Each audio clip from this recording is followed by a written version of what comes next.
shisha haba pidon rengkat badna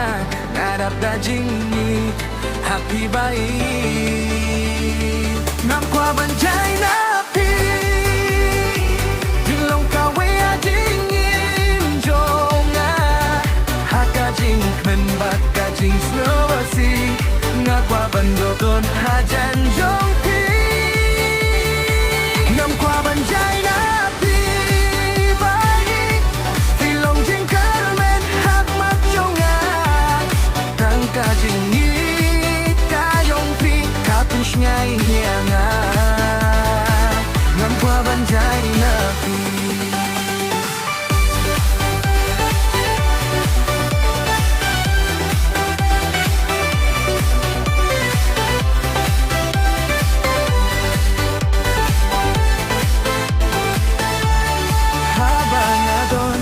sajai na pi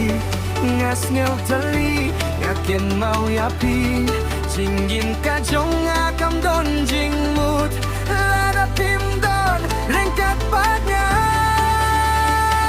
kasur bajem ka jong pi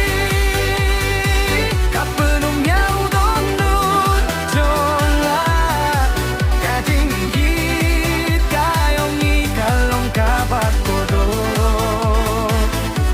ngakwa panbat hadu batut tisni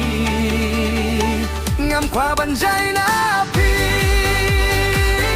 dilong kajing su jonga kajing mut jonga kapai shapi kadong mut jonga kadei jong pi ngam kwa banjai na pi kajing seng jonga kasisa tang kajing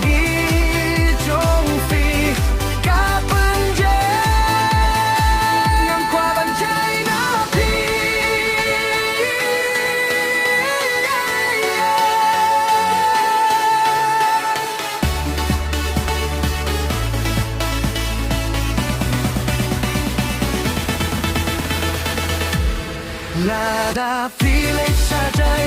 ngan yai nangap ngaseng gapi akasur jong pi ban kasni